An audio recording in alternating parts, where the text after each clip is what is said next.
तो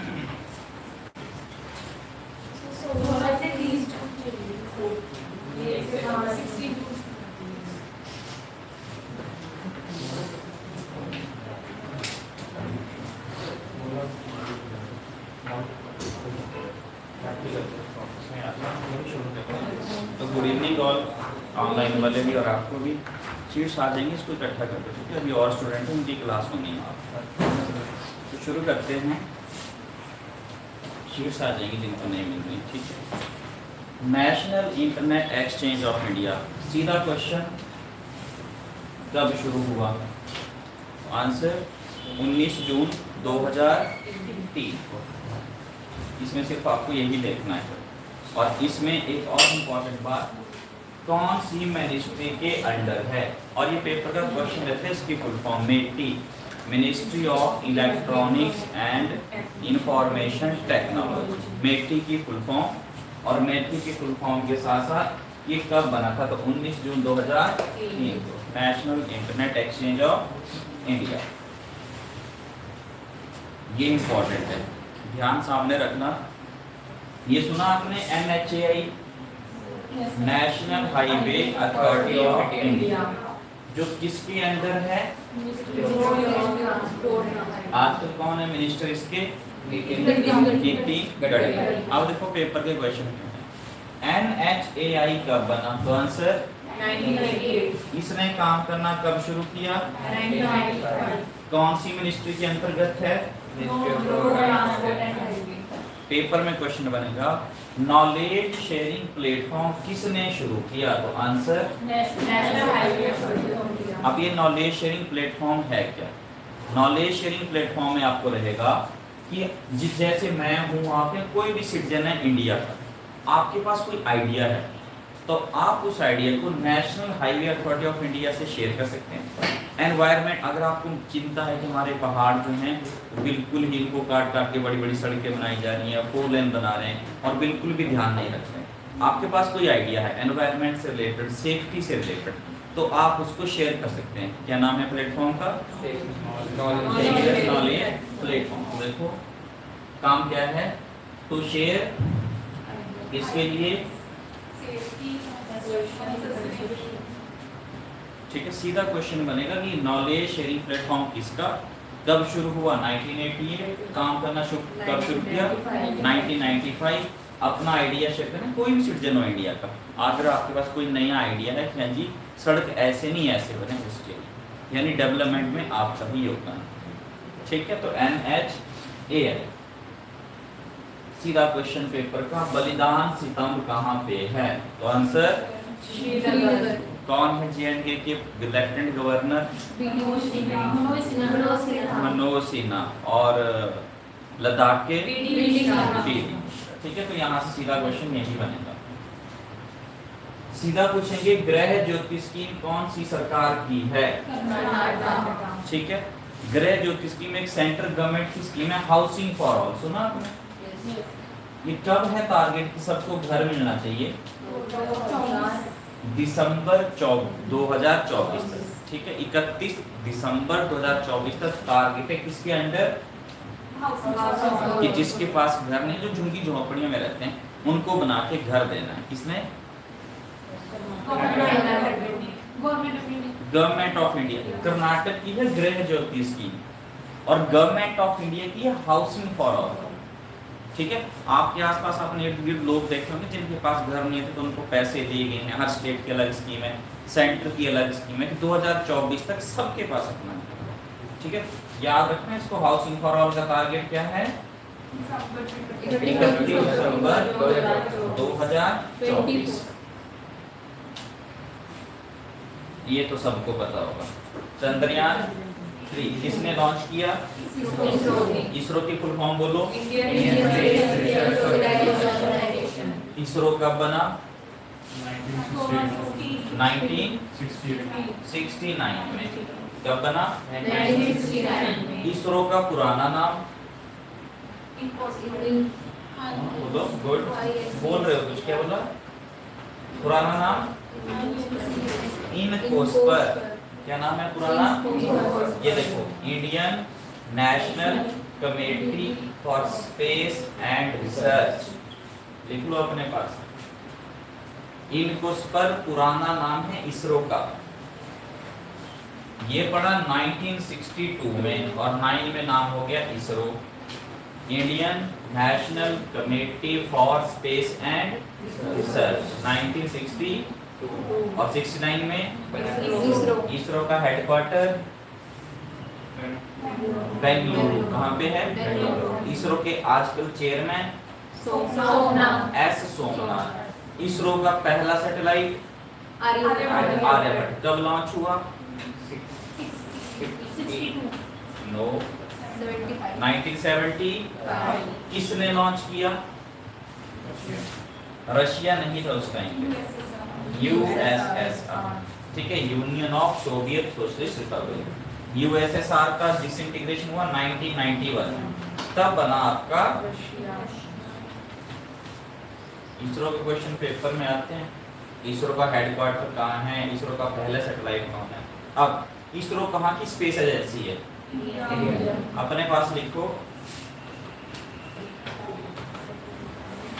एक तरफ लिखो स्पेस एजेंसी, दूसरी तरफ लिखो कंट्री।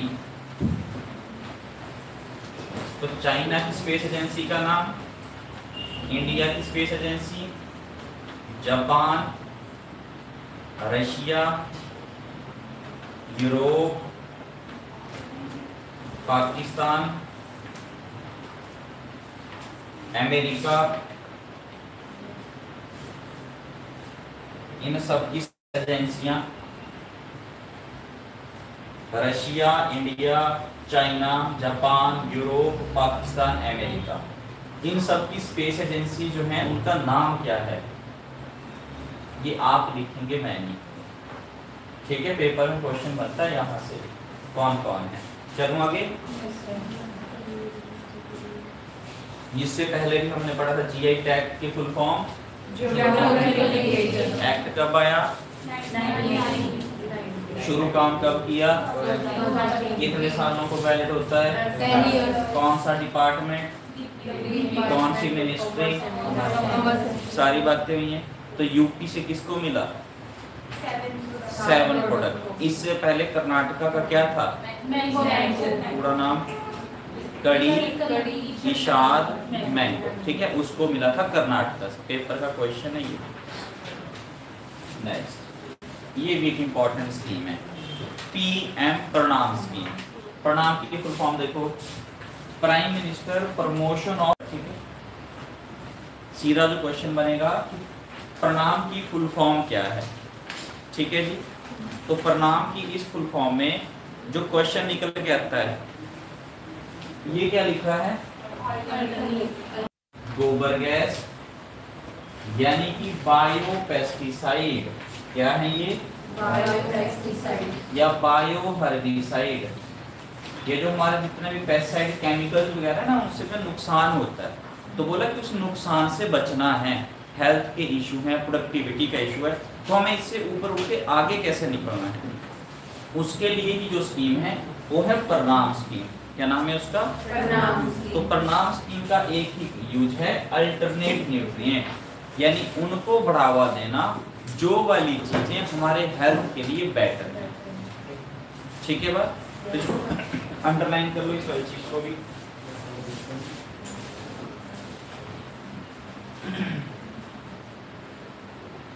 पीएम प्रणाम, प्रणाम की फुल फॉर्म और किस चीज के लिए है? ठीक है, एग्रीकल्चर प्रोडक्टिविटी बढ़ाने के लिए, लेकिन कौन से पॉइंट ऑफ व्यू से? बायोलॉजिकल साइड से। डन, चलो आगे। फिर ये तो सीधा है, पूछेंगे नंदी पोर्टल किसने शुरू किया? वेटनरी प्रोडक्ट के लिए। वेटनरी यानी कि जैसे अगर कोई भी हमारा ये ड्रग्स हैं, वैक्सीन हैं, ministry of fishery, animal husbandry और डायरिंग वाली, कि अगर कोई आपकी वेटनरी की ड्रग या वैक्सीन है तो एक पोर्टल शुरू किया नंदी शिव भगवान के वाहन है ना, उनके नाम से। तो नंदी पोर्टल का काम नाम ही बता रहा है, वेटनरी की जो भी ड्रग्स या वैक्सीन है पशुओं से रिलेटेड, उसके लिए निकाला। क्या रखना? नंदी पोर्टल। कौन सा? नंदी। और नॉलेज शेयरिंग पोर्टल यहाँ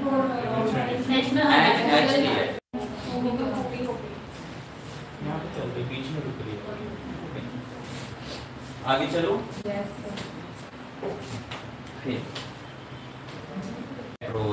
फिर आया इलेक्ट्रिक व्हीकल। अब कहाँ पहुंचे? और हमारे देश की पहली जर्मनी के आज का चांसलर कौन है? Olaf Scholes. गुड। पेपर में पूछते हैं, ओलाफ स्कोल्स जर्मनी के चांसलर। हैमिज फेस्टिवल, हैमिज नेशनल पार्क कहाँ है?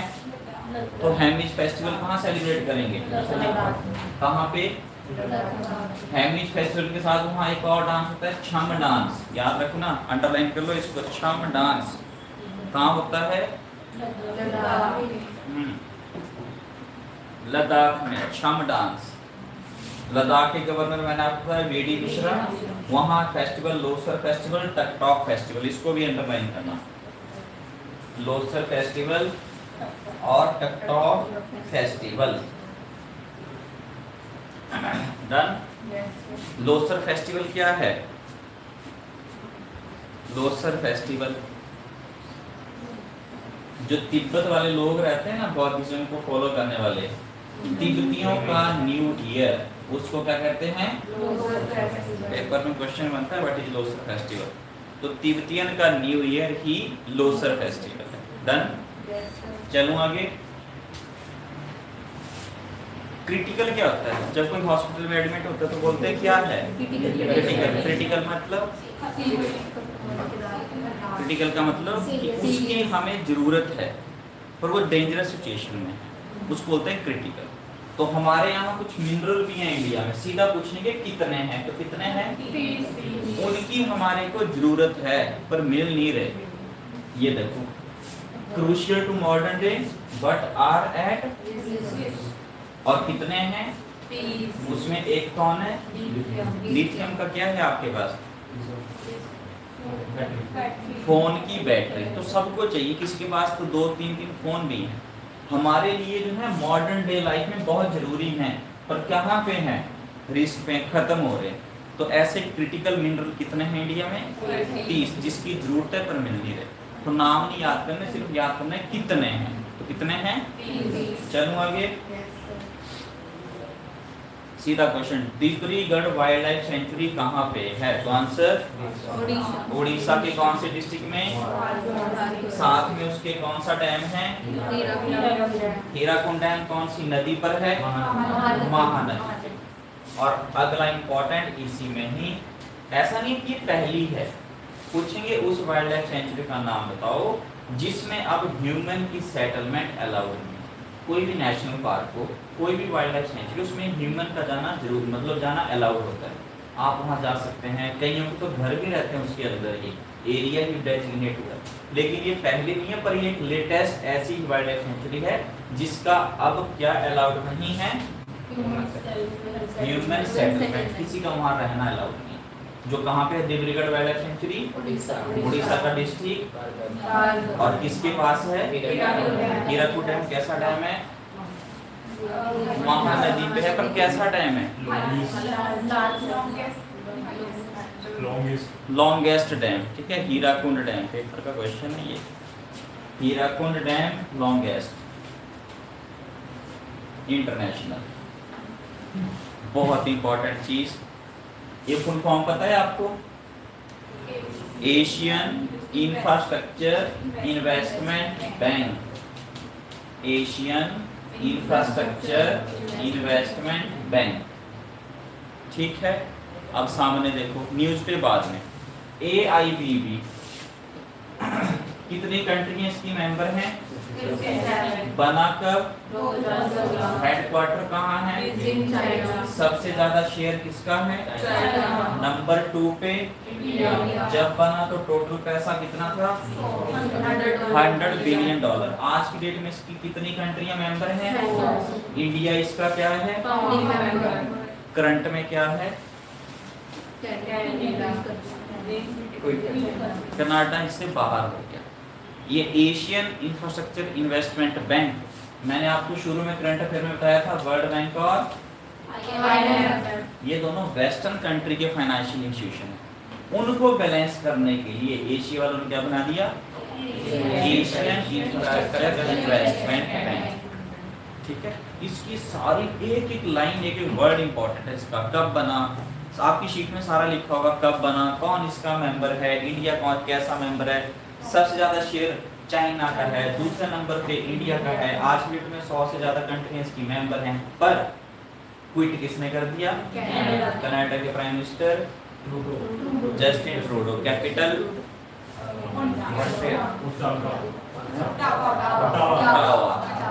क्या बोला, ओटावा। ठीक है, ये इसलिए इम्पोर्टेंट है क्योंकि पहली बार हुआ है। कनाडा में एक मिनट, 7 कॉन्टिनेंट, ये मान लो Asia, Europe, North America, South America, कितने हो गए, 5वां अफ्रीका, 6ठा ऑस्ट्रेलिया और 7वां ये जो हमारा नॉर्थ अमेरिका है, सॉरी ये जो कनाडा है वो कौन से कॉन्टिनेंट में है, और एशियन इंफ्रास्ट्रक्चर इन्वेस्टमेंट कहाँ पे है। तो जब ये यहाँ वाली चीजें यहाँ पे ये आ रहे हैं एंटर करने के लिए, इन्होंने हमसे कुछ लोन वगैरह मांगा, इतना नहीं है कि इनको ये मेंबर है, वही बड़ी बात है। जैसे अभी लेटेस्ट यूनेस्को बताया था आपको, यूनेस्को से इजराइल और अमेरिका बाहर हो गए थे। अमेरिका को लगा था कि मेरे बिना चलेगा नहीं, पर ये और बढ़िया चला, तो अमेरिका ने दोबारा एंट्री मांगी। तो मैंने आपको अभी कहा था कि वर्ल्ड बैंक और आईएमएफ इन कंट्रीज के इंस्टीट्यूशन हैं और इनको ही बैलेंस करने के लिए ये बनाया गया।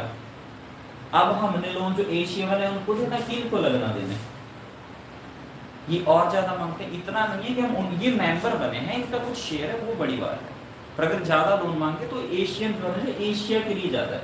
ये जो वर्ल्ड बैंक और आईएमएफ है ना, वो लोन देते हैं एशियन कंट्रीज को, पर अगर वहां के मुकाबले यहाँ का देखना तो बहुत कम शेयर रहता है, तो उन्होंने ज्यादा डिमांड कर रही, बोलते क्विट करेंगे नहीं रहेंगे। तो ठीक है, ठीक है।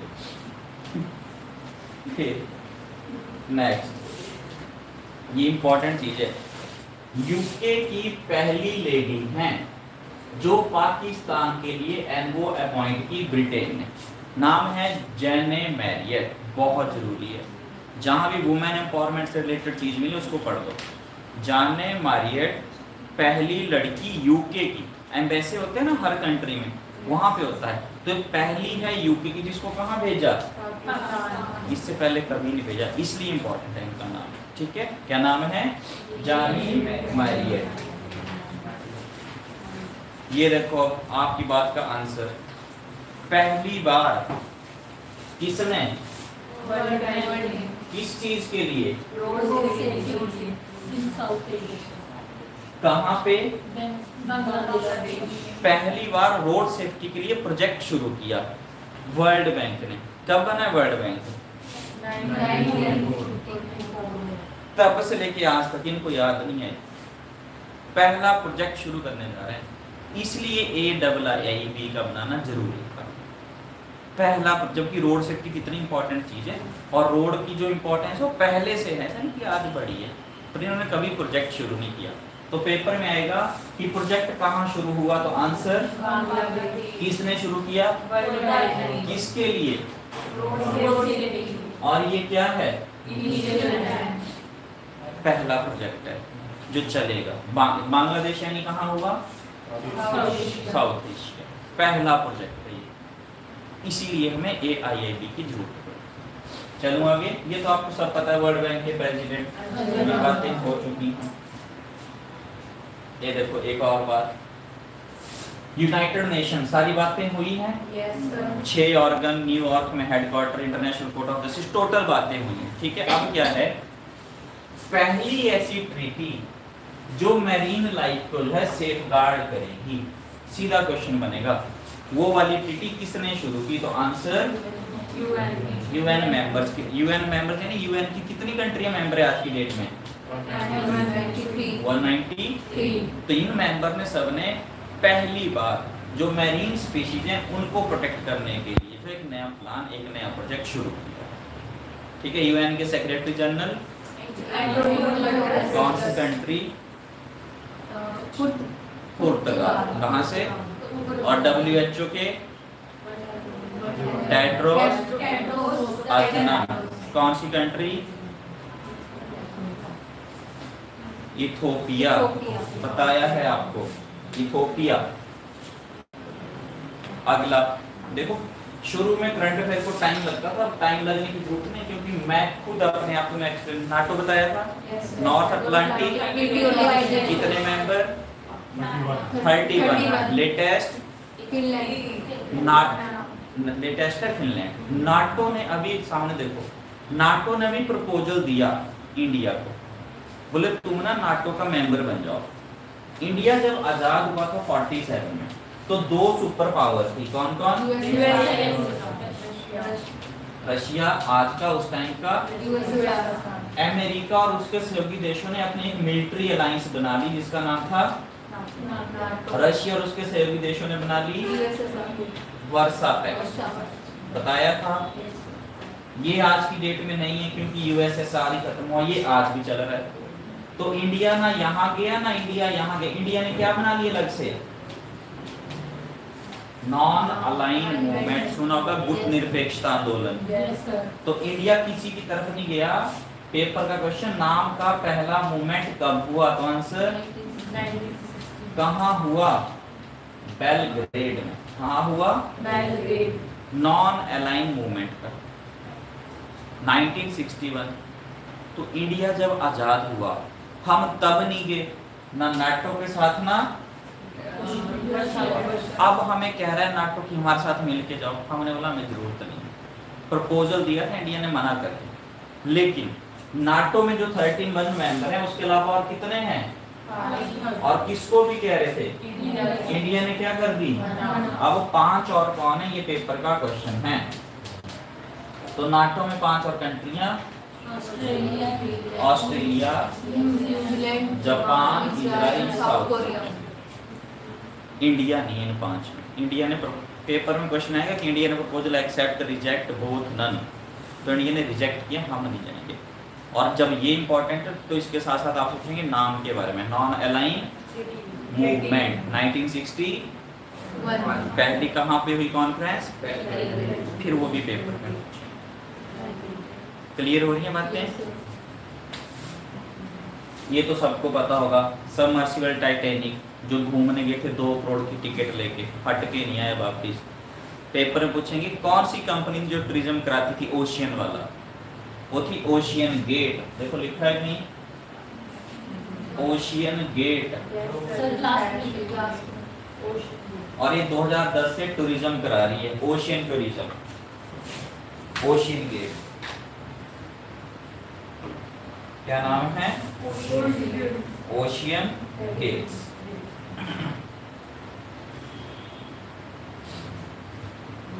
Ocean Gates. चले आगे। तो ये वहां पे डूब गए थे, आपको पता होगा, जो गए थे वहां पे घूमने के लिए।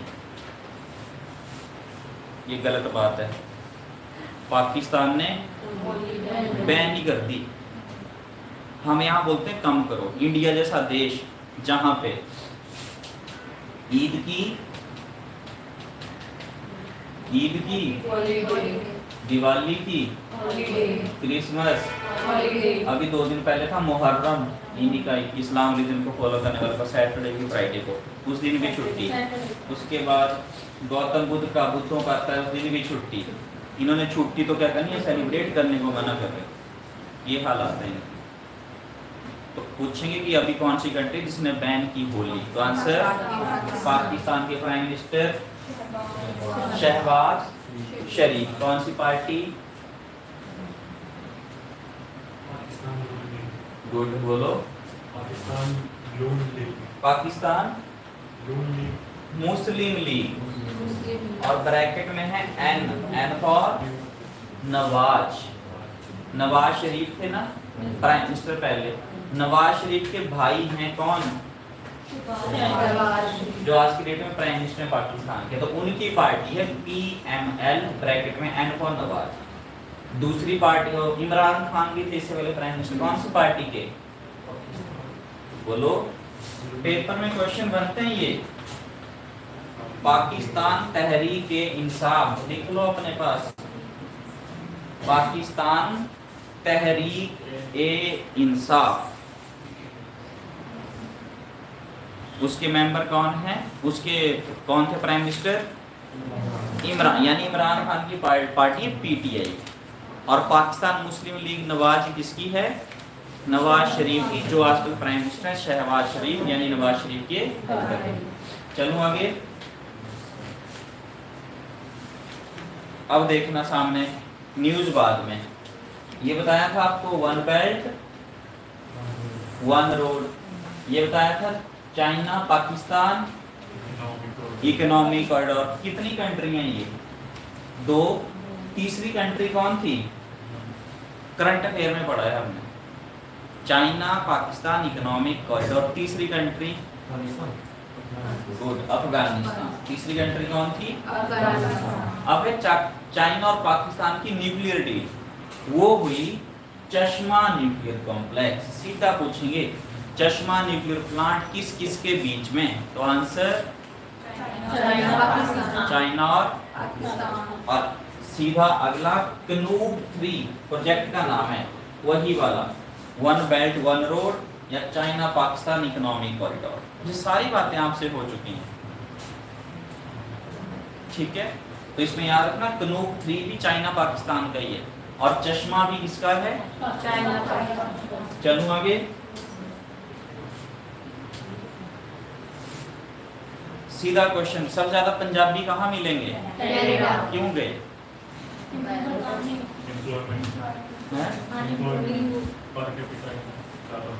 कहाँ पे? कनाडा में आपको 7 बताया था, इनको बता दें। हाँ वही वाला, ठीक है। तो ये देखना जो कनाडा है उसने शुरू किया प्रोग्राम, क्या नाम है? सामने देखो, इसका सिर्फ एक ही मोटिव है, कनाडा में शॉर्टेज है किसकी? एम्प्लॉइज। तो उन्होंने कहा कि आप हमारे यहाँ आइए, आपको 6 महीने का रोजगार देंगे, काम बढ़िया हुआ तो आपका वीजा एक्सटेंड हुआ, नहीं हुआ तो घर चले जाना। सीधा क्वेश्चन, ये जो हमारी डिजिटल नोमैड स्ट्रेटेजी है वो किसने शुरू की? किसने की? क्या करने के लिए? शॉर्टेज थी उसको पूरी करने के लिए। अभी हमने पढ़ा जस्टिन ट्रूडो इसके प्राइम मिनिस्टर। डन।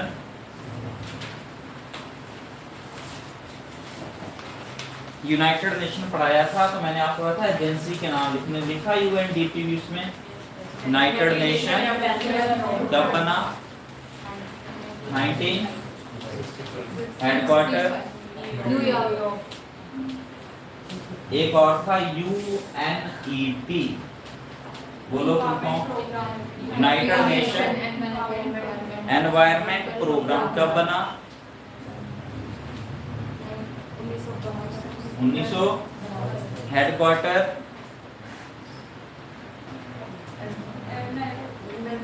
केनिया, ठीक है, नैरोबी में केनिया। पेपर के क्वेश्चन है ये। अब देखो क्वेश्चन, ये न्यूज क्या है? UN चीफ कौन? एंटोनियो अपॉइंट जू, पूरा नाम है Haoliang Xu of China as deputy head of UNDP। सीधा क्वेश्चन कि UNDP का डिप्टी हेड किसको बनाया? नाम है हेलोइंग जू को, जो चाइना का रहने वाला। UNDP की पूरी इंफॉर्मेशन UN पढ़ा था, तब भी आपको बताया था, आपको बोला भी था हेडक्वार्टर कब इसका जो है एस्टैब्लिश हुआ, इंपॉर्टेंट है। क्लियर? तो किसको अपॉइंट किया? हेलोइंग जू ऑफ चाइना। यहां से भी क्वेश्चन देगा, सामने देखना। पहले इंडिया को एक लिस्ट में डाला गया था, लिस्ट का नाम है impact of armed conflict on children. हमारा जम्मू कश्मीर वाला रीजन है ना, उसमें जो बच्चे थे उनको आर्मी वगैरह में भर्ती कर दिया करते थे। तो 2010 से लेके अभी 2023 तक इंडिया को इस लिस्ट में डाला था, पिछले 13 सालों से। किसने? अब निकाल दिया, तो सीधा पूछेंगे डाला कब, निकाला कब, किसको, इंडिया को। कौन सी लिस्ट का नाम, impact of armed conflict on, डाला किसने था, निकाला किसने, कितने साल बाद। तो देखो यहाँ लिखा होगा included in the report since 2010। देखो inclusion based on recruiting young boys and in Jammu Kashmir, detainment of boys due to their association with such groups. यानी कि बच्चों के ऊपर उसका प्रभाव ठीक नहीं पड़ रहा था, इसीलिए इंडिया को उस लिस्ट में डाला था यूएन ने। लेकिन अब तो मोदी ने स्पेशली थैंक्स बोला, ये पर ये नहीं पूछेंगे थैंक्स किसने बोला, ठीक है, ये नहीं आएगा पेपर में। पेपर में पूछेंगे कि इम्पैक्ट ऑफ आर्म्ड कॉन्फ्लिक्ट में इंडिया को ऐड किया कि अभी हटाया, तो हटाया कितने सालों बाद, किसने। सर इसका इम्पैक्ट क्या आ रहा है, क्या सीधा सीधा आर्म्ड कॉन्फ्लिक्ट ऑन चिल्ड्रन, जब बच्चे हैं उनका भविष्य एजुकेशन में है और उनको जो था वहां की आर्मी में भर्ती कर रहे थे, ये जो देखो अंडरलाइन किया मैंने, recruiting young boys in Jammu and Kashmir and detainment of boys by security forces, ये आर्मी में आ जाओ। वो इसको पत्थर नुकसान तो हो रहा होगा ना, तभी तो थैंक्स बोला आपने निकालने के बाद। मैं ये तो कह रहा कि इस लिस्ट में डाला था इस वजह से, अब निकाला है क्योंकि उस डाला इस वजह से ना उन्होंने कि तुम जो है तुमने अपने जो बच्चे थे जिनका भविष्य एजुकेशन में है, फ्यूचर, तुमने उसको क्या कर रहे, और वो करते इसलिए थे क्योंकि एक तरह से नीड ही थी, वहाँ पे पत्थरबाजी होती है। तो 370 हटी है, उसके बाद सिचुएशन कंट्रोल में आई है। वरना वहाँ के छोटे छोटे बच्चे, उनको फंड आता था इंटरनेशनल लेवल से और बोलते थे स्कूल नहीं जाना, पढ़ाई नहीं करनी, तुमने सिर्फ आर्मी वालों के ऊपर, वहाँ के जो सिविलियन पर पत्थर फेंकने, ये लो 500 रुपये दिन का, ये लो 1000 रुपये दिन का। तो और उसके बाद फिर जो भी बच्चे उनके जो हमारी आर्मी है उनके पास है, उन्होंने उन बच्चों को ठीक है तुम आ जाओ, तब तुम्हें यहीं रखते, क्योंकि वो भी मजबूर थे। अब इसी वजह से देखो सीधा हो रहा है, inclusion is based on allegation armed group recruiting young boys in Jammu and Kashmir, detainment of boys by security forces, क्योंकि गलत कामों में थे वो विलिप्त होते थे, तो उनको बोला कि ऐसा मत करो, तो फिर जरूरी था। और इसी वजह से उन्होंने ये नहीं देखा कि वो गलत काम कर रहे, हमने उनको उस रास्ते से रोका, फिर तब उसमें डाल दिया लिस्ट में, जबकि ऑलरेडी गलत ट्रैक पे जा रहे थे, पत्थरबाजी करनी, सब कुछ ये सब कुछ होता था J&K में। पिछले 3 सालों से 2.5 सालों से हालात सुधरे हैं, वरना बहुत खराब, इसलिए डाला। तो थैंक्स इसीलिए बोला कि हम तो इसमें उनको जो रखा इसलिए था कि सुधरे, पर तुम तो इसको उल्टा ही ले गए, ठीक है बात। फिर इसमें समझाने का कुछ नहीं। IPS ऑफिसर रॉ के नए चीफ, रॉ के नए चीफ, रॉ का हेडक्वार्टर बना कब, पेपर का क्वेश्चन है। रिसर्च एंड एनालिसिस विंग, रॉ की full form, research and analysis wing. Swaminathan Janaki Raman RBI के नए डिप्टी गवर्नर। RBI के बारे में मैंने आपको सब कुछ बताया। आजकल कौन है RBI के चेयर, RBI में गवर्नर कितने होते हैं और डिप्टी गवर्नर 1 + 4, उन्हें 4 में लेटेस्ट अपॉइंटमेंट जानकी रमन, ठीक है। अलीबाबा का नाम सुना, कहाँ की कंपनी है, चाइना। फाउंडर कौन थे, जैक मा, पता नहीं कहाँ है जैक मा, आगे कहाँ पे, जैक मा के बारे में नहीं, बाकी साथे कहाँ गया। तो अलीबाबा के नए CEO इनको नहीं बनाते, एडी वू को, कंपनी उसकी है, चाइना बड़ा अप डाउन कर देता है, ठीक है। तो एडी वू जो हैं वो अलीबाबा के नए CEO हैं, जो अलीबाबा 1999 में बनाया किसने था, जैक मा। इंपॉर्टेंट न्यूज़ है ये जैक मा की, अलीबाबा की, ठीक है। और अलीबाबा वहाँ की एक मल्टीनेशनल कंपनी थी। Alibaba founder Jack Ma. Award में चलते हैं, इसको जो यहाँ पे लिखा है ना जर्मन पीस प्राइज, ये इतना इम्पोर्टेंट नहीं है जितना जिसको मिला वो बंदा इम्पोर्टेंट है। कौन? सलमान रश्दी। और सलमान रश्दी को कोई ना कोई प्राइज मिलता रहता है। इनकी जो सबसे इम्पोर्टेंट नॉवेल थी, ये लिखा है नाम क्या था? सैतानिक वर्सेस। इसमें इन्होंने इस्लाम रिलीजन को बड़ा क्रिटिसाइज किया था। जो मोहम्मद है ना, इनके पीर पैगंबर मोहम्मद जी, उनको बड़ा इन्होंने क्रिटिसाइज किया था। और एक कंट्री शायद ईरान,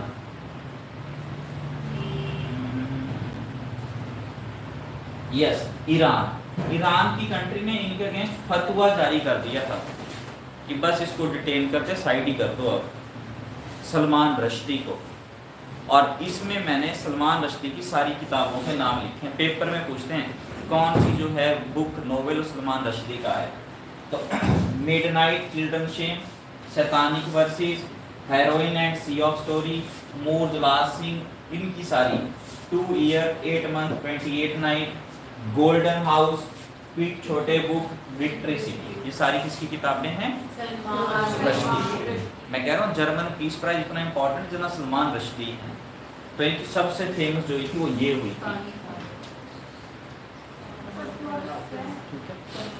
जैसे इंडिया में सुप्रीम कोर्ट ने बोल दिया कि डेथ, हाँ फतवा होता है फरमान कि डेथ दे दो, तो जो इन्होंने फतवा में बोला ये इस्लाम जो फॉलो करते हैं उनके लिए होता है। एक बार दे दिया फतवा तो फाइनल है, फिर कोई नहीं रोक सकता है। हमारे यहाँ तो अगर सुप्रीम कोर्ट ने फांसी दी तो प्रेसिडेंट उसको रोक सकते हैं कि हाँ जी थोड़े दिन रुक के फिर उसका अगली कार्रवाई करते हैं। फतवा अगर एक बार हो गया तो हो गया काम। और किसने शुरू की, किसने दिया था? ईरान की गवर्नमेंट ने इनके अगेंस्ट। सलमान रश्दी बहुत इंपॉर्टेंट राइटर हैं, बहुत फेमस। मोदी को एक और अवार्ड, कहाँ का? इजिप्ट के हाईएस्ट अवार्ड का नाम ऑर्डर ऑफ नाइल। चाहे लिखा है कहीं order of Nile, highest honour of Egypt Modi को। और ये मोदी का इंटरनेशनल लेवल पे कौन से नंबर का अवार्ड है? इससे पहले करंट अफेयर मैंने आपको बताया था सारे कि मोदी को कहाँ, सऊदी अरेबिया का, यूएस का, उसमें एक ये भी ऐड कर लेते हैं। पेपर में पूछते हैं प्रेसिडेंट को कौन सा मिला है लेटेस्ट? सूरी नेम का नाम क्या है? Chain of the yellow star, ठीक है, सूरी नेम का हाईएस्ट ऑनर। एक सामने देखो, एक होता है साहित्य अकेडमी अवार्ड। क्या होता है? ये साहित्य अकेडमी का अवार्ड है, लेकिन कैसा अवार्ड है? बाल पुरस्कार। साहित्य अकेडमी बाल पुरस्कार किसको मिला? प्रिया एएस। ये साहित्य अकेडमी अवार्ड नहीं है, बाल पुरस्कार। साहित्य अकेडमी अवार्ड कितनी लैंग्वेज में दिया जाता है? पेपर का क्वेश्चन, कितनी लैंग्वेज? 24। कैसे चलती हैं? 22 प्लस ये 22 कौन सी हैं? Official language. 2 कौन कौन सी हैं? राजस्थानी और इंग्लिश। इंग्लिश और राजस्थानी 2 और 22 ऑफिशियल। टोटल कितनी हुई? 24। तो साहित्य अकेडमी अवार्ड कितनी लैंग्वेज में मिलता है? 24। ये 22 कौन कौन है? शुरू में कितनी थी? 14। फिर कितनी हुई? 14 के बाद कितनी हुई? 15। उसके बाद पेपर में पूछते हैं 15वीं लैंग्वेज कौन सी थी? तो आंसर सिंधी। कौन सी थी? और अगली 3 22 के अगली 3 मणिपुरी, नेपाली, कोंकणी। अगली 4 मैथिली, सैथली, डोगरी, बोडो। स्टैटिक जीके का पार्ट। और पेपर में यहाँ से क्वेश्चन बनता है कि 14 थी, 15वीं कौन, अगली 3 कौन, लास्ट की 4 कौन? बोडो, मैथिली, संथाली, डोगरी। फिर पूछते हैं कि कौन सी कॉन्स्टिट्यूशन में नया कुछ डालना, पुराना निकालना, तो क्या करते हैं? तो पूछते हैं कि 15वीं डाली तो कौन सी अमेंडमेंट, अगली 3 डाली तो कौन सी, अगली 4 डाली तो कौन सी? ये वाली 21 अमेंडमेंट 1967, अगली 71st अमेंडमेंट 1992, अगली 92 अमेंडमेंट 2003। ये पेपर के क्वेश्चन है सारे। साहित्य academy award 24 language 22 plus 2 English और राजस्थानी, पर ये वाला बाल पुरस्कार है, साहित्य अकेडमी नहीं। डन, ये इंपॉर्टेंट है एग्जाम के लिए। चलूं आगे, हो गया इतना? यस। स्पोर्ट्स में समझाने का कुछ नहीं, पहले भी कहा था। स्पोर्ट्स का सिर्फ क्या पढ़ना है? हेडलाइन। अगर आपका हॉबी है, फेवरेट है, तो थोड़ा डिटेल में चले जाओ, अदरवाइज न्यूज़पेपर में 2 से 3 पेज आते हैं, पूरी डिटेल में नहीं जाना है इसमें। अच्छा, 37th नेशनल गेम्स कहाँ हो रही हैं? गोवा में। लिखना है यहाँ कहीं, कहाँ पे हो रही हैं? गोवा। कौन से नंबर की? उसका मैस्कट का नाम मोगा। टोटल कितनी गेम है इसमें? पहले भी बात हो चुकी है, ये करंट अफेयर 43। लेटेस्ट कौन सी ऐड की? कहाँ का? पंजाब। वो वाली सारी करते हैं, ठीक है।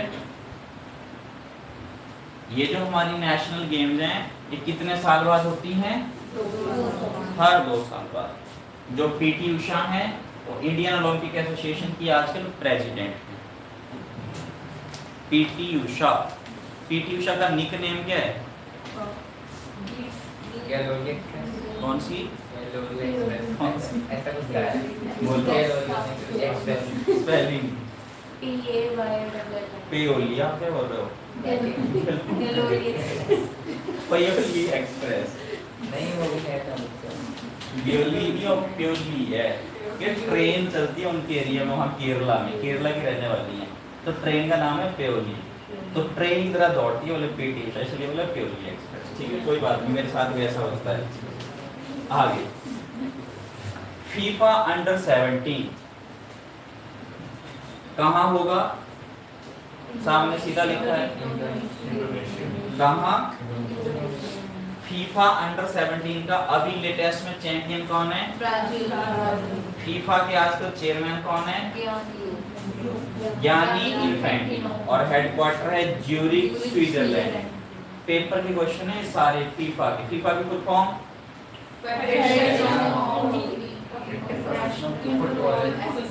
बोलो। फेडरेशन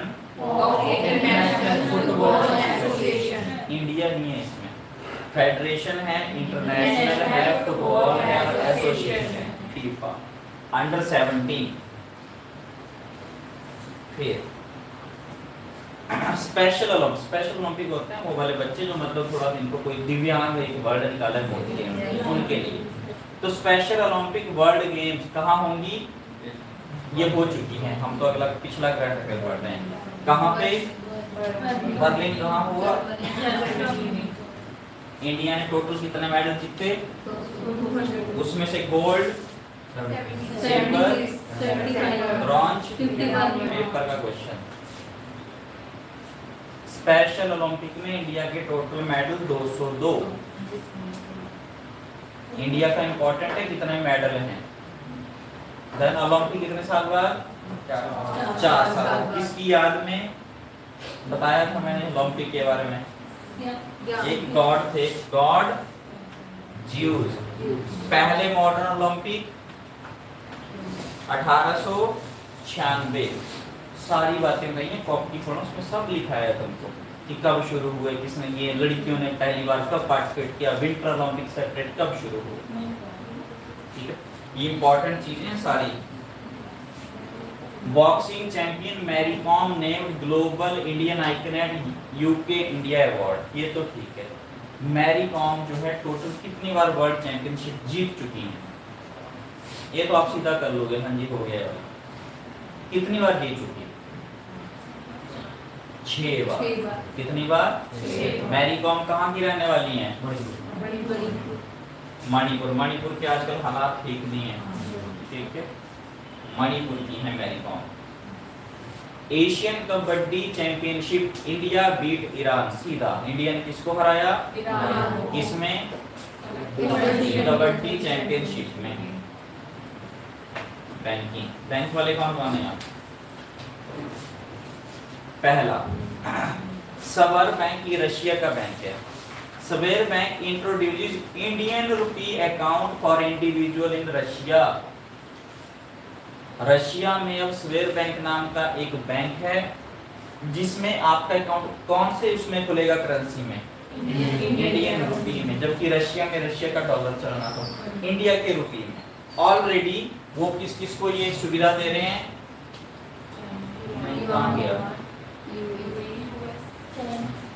युआन और चाइना को, ठीक है। और हमारा जो इंडिया का रुपी है अब उसमें भी अकाउंट खोलेगा। पेपर में यही पूछ लेंगे सवेर बैंक कहाँ का है, तो कहाँ का है? अकाउंट किसमें खोल पाएंगे? फायदा क्या होगा?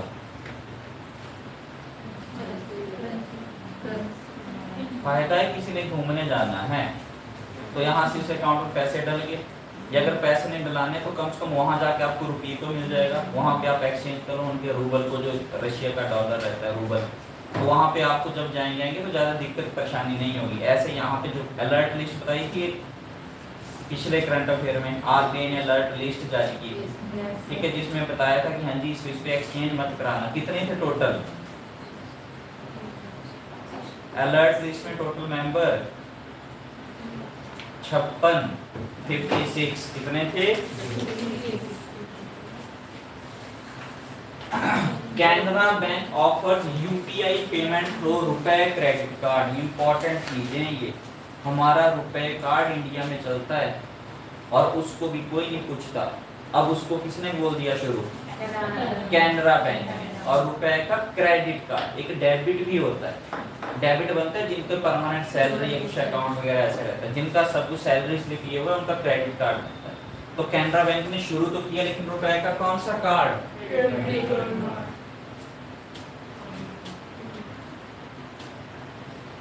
ये हो गया। World day to combat desertification and drought, June. Theme आपके सामने याद नहीं करनी है, सिर्फ underline, her land her right. Theme है her land her right. International father's day,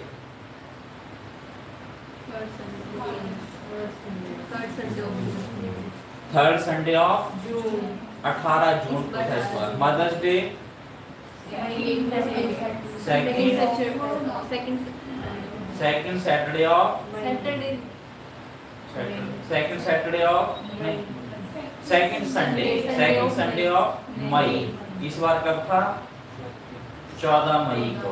और फादर्स डे तुम भी ऐसे ही करते हो, छोटे होते जाओ, पर ये प्रेम में ही है। अब ऐसे बैठो जरा फिर देखो। वर्ल्ड रिफ्यूजी कौन होते हैं? उधार के यहाँ जाओ जाते हैं, शरणार्थी। तो रिफ्यूजी डे की है होप अवे फ्रॉम होम। बहुत सारे रिफ्यूजी म्यांमार से आ गए थे यहाँ पे, इंडिया में भी आ गए थे, ठीक है। Longest day of the year, ये है नॉर्थर्न हेमिस्फीयर की बात। और शॉर्टेस्ट डे 22 साउथर्न हेमिस्फीयर में longest, shortest, equal day, equal night, equinox. और डेट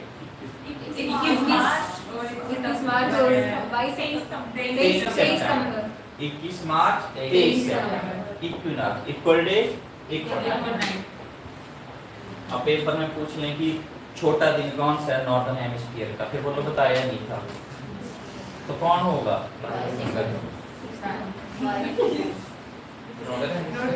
ये क्या है सबसे लंबा? मैं बोला छोटी रात।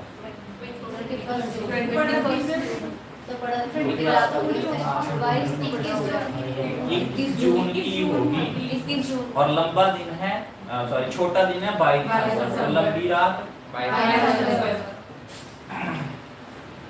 इंटरनेशनल योगा डे कब होता है? थीम है one earth one family one kitchen. वसुधैव कहाँ से लिया? वसुधैव कुटुंबकम कहाँ से लिया गया है? महाउपनिषद से। और सत्यमेव जयते और म्यूजिकल इंस्ट्रूमेंट्स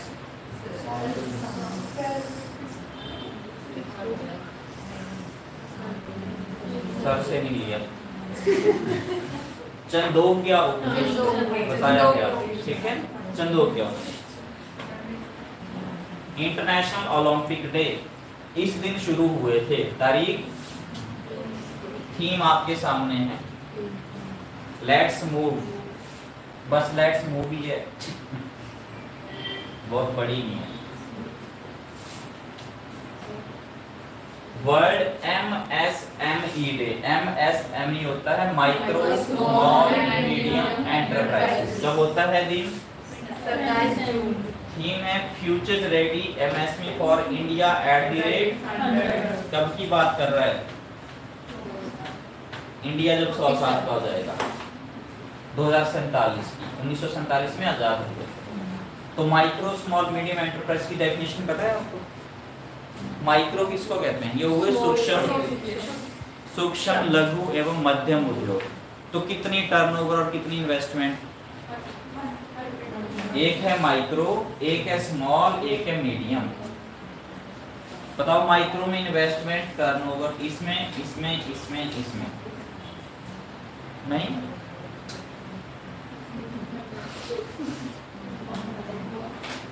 बोलो माइक्रो में इन्वेस्टमेंट कितने की होगी? अगर उससे ज्यादा हुई तो क्या बन जाएगा? फिर उसकी लिमिट है, उससे ज्यादा हो गई तो सेम। अगर टर्नओवर उतना है तो वो ज्यादा हो गई तो स्मॉल, उससे ज्यादा हो गई तो बताओ। मैं ये बता देता हूँ, 5 गुना होता है। नहीं, मैं तुमसे पूछूंगा। ये छोटी छोटी चीजें आपको पता होनी चाहिए कि माइक्रो में इन्वेस्टमेंट कितनी है, टर्न। अभी लेटेस्ट की बात है, तो 2 साल हुए इस डेफिनेशन को चेंज हुए, और पेपर हर पेपर में पूछते हैं। अब आप भी तैयारी करें तो आपको भी नहीं पता। तो माइक्रो में इन्वेस्टमेंट कितनी, टर्नओवर कितना, और सेम सभी का ही। मैंने क्या कहा, कितना टाइम्स?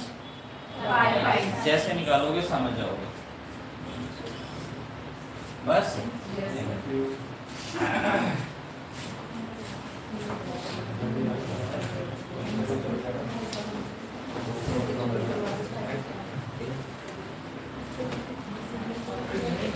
और बताओ, कुछ पूछना हो आपने?